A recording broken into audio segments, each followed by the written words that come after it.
हमने communal civil code में 75 साल बिताए हैं। अब हमें सेक्युलर सिविल कोड की तरफ जाना होगा। मेरा देश का नौजवान छलांग मारने के मूड में है। ये लगता ही नहीं कि देश का प्रधानमंत्री को, लगता है बीजेपी का एक छोटा मोटा नेता।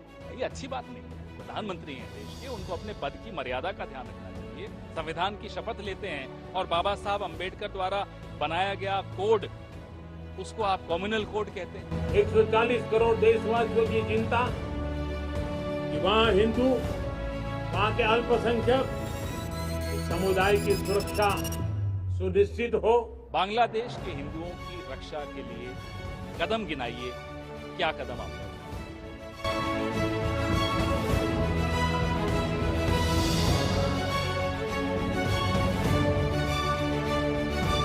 लेकिन कोई फर्क नहीं पड़ता, आप 5वीं रो में बैठाइए या 50वीं रो में, राहुल गांधी फिर भी राहुल गांधी रहेंगे। लेकिन ये कर एक बार फिर से आप लोग कितने छोटी मानसिकता के क्षुद्र, बिल्कुल चूहे के कलेजे वाले लोग हैं, ये फिर से आपने सिद्ध किया।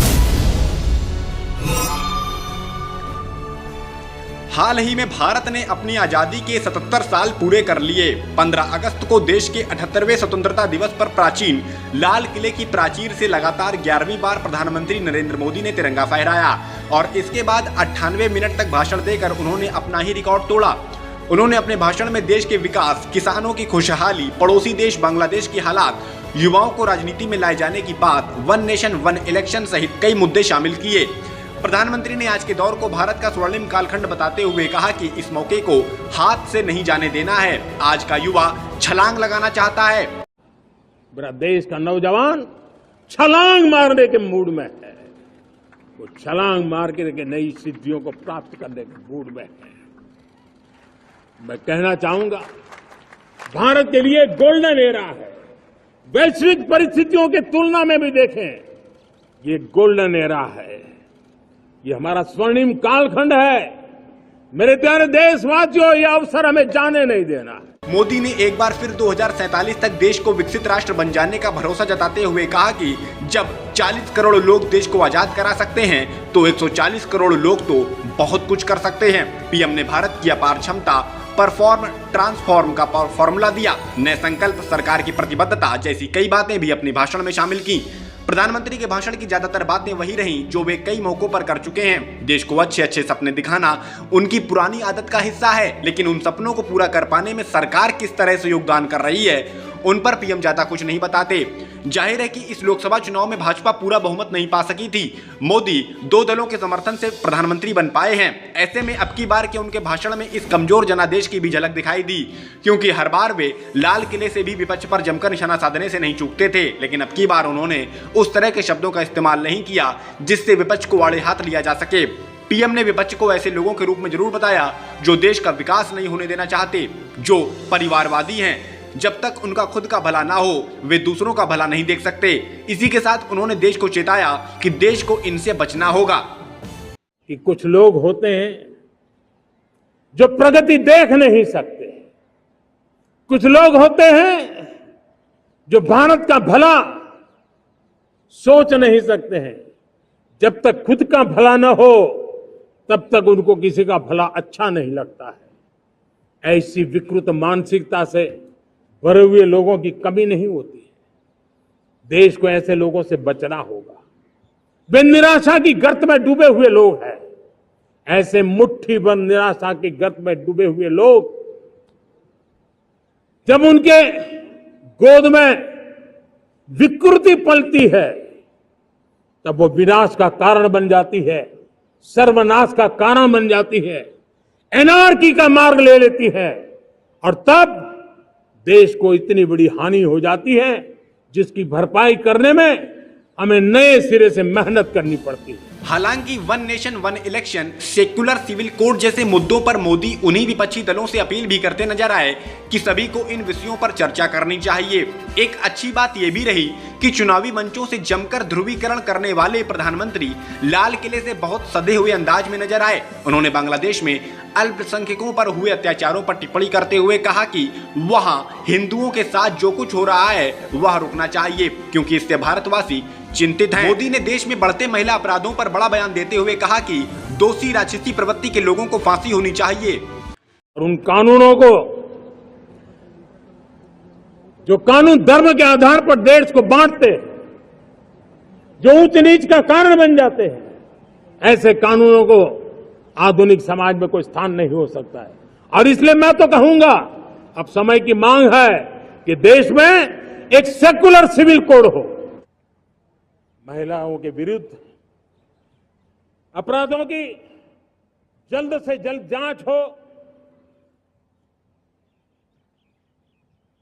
राक्षसी कृत्य करने वालों को जल्द से जल्द कड़ी सजा हो, वो समाज में विश्वास पैदा करने के लिए जरूरी है। प्रधानमंत्री के भाषण की एक सबसे खास बात यह भी रही कि उन्होंने देश के 1 लाख ऐसे युवाओं को राजनीति में लाने की इच्छा जताई जिनका पारिवारिक बैकग्राउंड राजनीति से जुड़ा ना हो।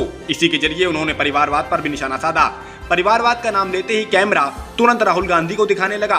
कैमरा डायरेक्टर को अमित शाह, राजनाथ सिंह जैसे तमाम नेता नहीं दिखते जो परिवारवाद के बड़े उदाहरण हैं। खैर, पीएम ने ये नहीं बताया कि वे 1 लाख युवा कौन होंगे। क्या वे युवा आरएसएस से जुड़े होंगे या वे व्हाट्सएप यूनिवर्सिटी के पास आउट स्टूडेंट्स होंगे? इन सवालों के जवाब अभी सामने नहीं आए हैं। प्रधानमंत्री का भाषण काफी संदेह भरा रहा।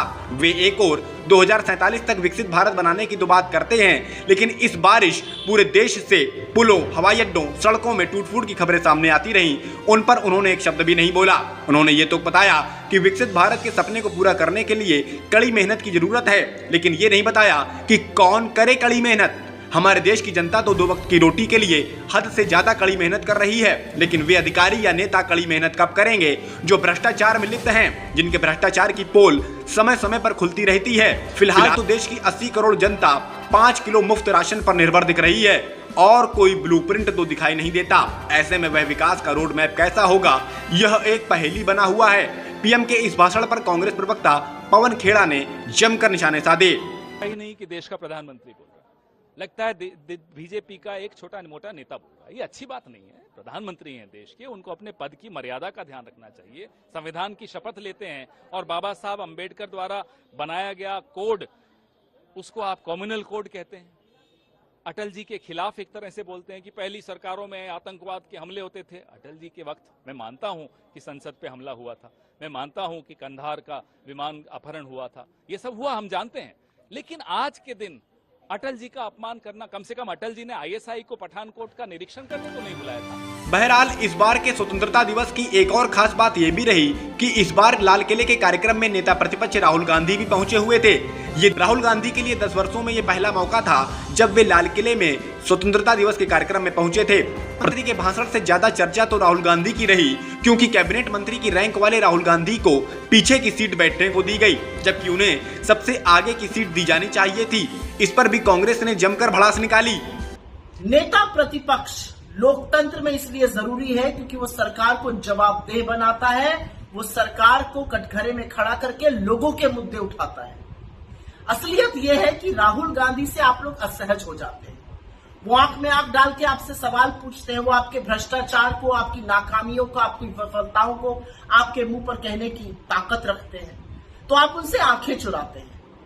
लेकिन कोई फर्क नहीं पड़ता, आप 5वीं रो में बैठाइए या 50वीं रो में, राहुल गांधी फिर भी राहुल गांधी। हालांकि रक्षा मंत्रालय का तर्क ये था कि आगे की सीटें ओलंपिक खिलाड़ियों के लिए अलॉट कर दी गई थी, लेकिन फिर सवाल ये भी उठेगा कि क्या मंत्रालय को नेता प्रतिपक्ष की रैंक नहीं मालूम या फिर जानबूझकर ऐसा किया गया, ये तो संदेह के घेरे में है। लेकिन ऐसा स्वतंत्रता दिवस के मौके पर हुआ, ये जरूर निराश करता है, क्योंकि इस दिन देश विदेश से तमाम नेता आते हैं और ऐसे में उन तक क्या संदेश गया होगा, ये सरकार में बैठे लोगों को सोचने की जरूरत है। यदि सारांश कहा जाए तो लाल किले से इस बार का पीएम का भाषण भी काफी विवादित तो रहा ही, साथ ही काफी संदेह भरा भी रहा। उन्होंने देश को बड़े सपने तो दिखाए, लेकिन उन सपनों को पूरा कैसे करना है, इसका मजबूत रोड मैप उनकी तरफ से नहीं बताया जाता, जो कि काफी निराशाजनक है।